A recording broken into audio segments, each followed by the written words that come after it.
বিমান বাহিনী দীর্ঘদিন ধরেই চতুর্থ প্রজন্মের বা আধুনিক মাল্টি রুল ফাইটার জেট ক্রয়ের জন্য পরিকল্পনা করছে, কিন্তু अस्सलामुअलैकुम वीवर, फिर से बहुत ही ज्यादा इम्पोर्टेंट वीडियो शेयर करने वाले हैं। बांग्लादेश का नया बजट हेलीकॉप्टर, मिसाइल्स और लड़ाका तैयारी फाइटर जेट जो है बांग्लादेश बाय करेगा इस बजट से।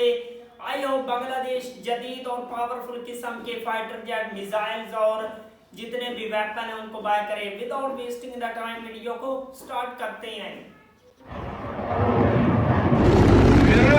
বিমান বাহিনী দীর্ঘদিন ধরেই চতুর্থ প্রজন্মের বা আধুনিক মাল্টি রুল ফাইটার জেট ক্রয়ের জন্য পরিকল্পনা করছে, কিন্তু বাজেট, রাজনৈতিক ইস্যু, কূটনৈতিক ইস্যু এবং বিভিন্ন আন্তর্জাতিক চাপের কারণে সেই প্রক্রিয়ায় ধীরগতি দেখা যাচ্ছে।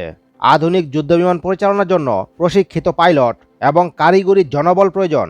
বাংলাদেশ বিমান বাহিনীর যুদ্ধবিমান আধুনিকায়নের জন্য বিভিন্ন দেশের সঙ্গে আলোচনা চালিয়ে যাচ্ছে, যার মধ্যে চীন, পাকিস্তান, যুক্তরাষ্ট্র ও ইউরোপীয় দেশগুলো রয়েছে। এই উদ্যোগের মাধ্যমে বিমান বাহিনীর সক্ষমতা বৃদ্ধি পাবে এবং আকাশ প্রতিরক্ষায় উন্নয়ন ঘটবে। বাংলাদেশ বিমান বাহিনী চীনের জেট এনসি মাল্টিরুল ফাইটার জেট সংগ্রহের পরিকল্পনা করছে। প্রাথমিকভাবে প্রায় 16টি জেট এনসি সংগ্রহের সম্ভাবনা রয়েছে।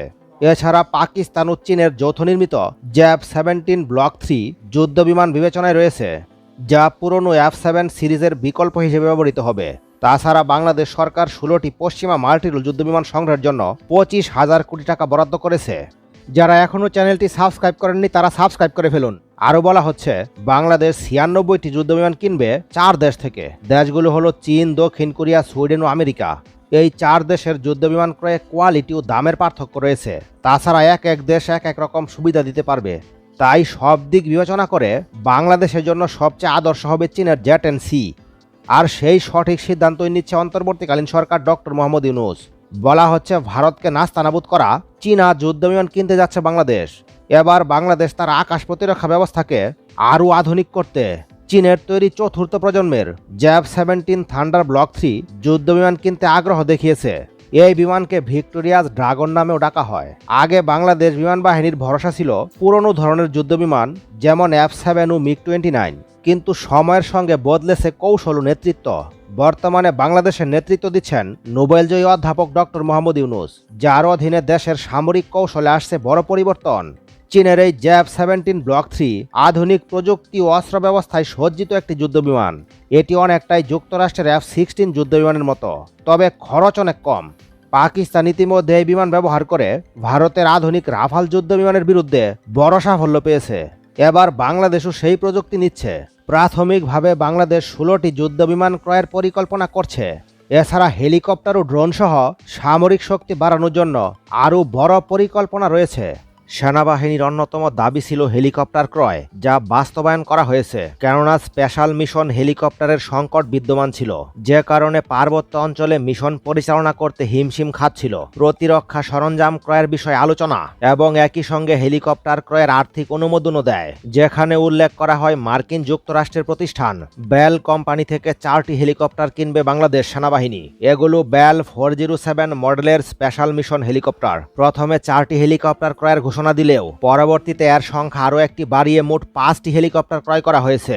এখন প্রশ্ন হচ্ছে, এই হেলিকপ্টারগুলো সেনাবাহিনীর মিশনে কতটুকু কার্যকরী ভূমিকা পালন করবে?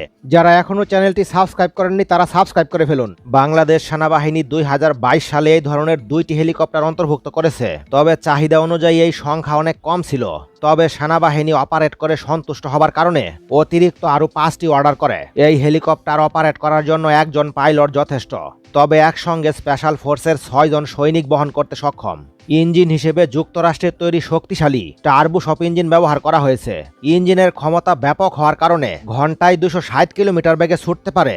একই সঙ্গে সর্বোচ্চ 19,000 ফিট উচ্চতায় উড্ডয়ন করতে সক্ষম, তবে এর রেঞ্জ সর্বোচ্চ 600 কিলোমিটার পর্যন্ত।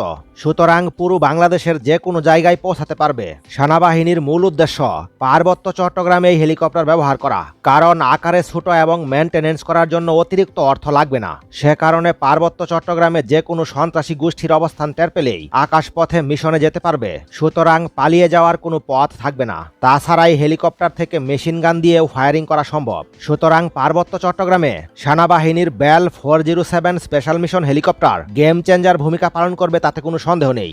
এই 5টি হেলিকপ্টার ক্রয়ে সেনাবাহিনীর খরচ হয়েছে 16 মিলিয়ন মার্কিন ডলার। বাংলাদেশ সেনাবাহিনী কি ধরনের হেলিকপ্টার ক্রয় করবে সে বিষয়ে টেন্ডার দেয়। সেনাবাহিনীর টেন্ডারে উল্লেখ করা হয় কতটা শক্তিশালী হবে মিডিয়াম লিফট হেলিকপ্টার। এক্ষেত্রে একাধিক শর্ত আরোপ করে দেয় বাংলাদেশ সেনাবাহিনী, অর্থাৎ পশ্চিমা দেশগুলো থেকে হেলিকপ্টার। तो वीवर ये थे बांग्लादेश फाइटर जेट और जितने भी इम्पोर्टेंट वेपन है उसको इस बजट से बाय करना चाहता है बांग्लादेश का जो नया बजट आया है और डिफेंस के रिलेटेड। तो आई होप बांग्लादेश पावरफुल किस्म के फाइटर जेट को तो डेफिनेटली अपनी आर्मी में अपनी एयरफोर्स का हिस्सा बनाए, जिससे बांग्लादेश की आर्मी और भी ज्यादा ताकतवर नजर आएगी। तो वीवर अगर आप लोगों को इस किस्म की मजीद इंटरेस्टिंग वीडियो देखनी है जल्दी से हमारे चैनल को सब्सक्राइब कर लीजिएगा। मिलते हैं आपसे नेक्स्ट वीडियो में इंशाल्लाह, तब तक के लिए अल्लाह हाफिज़।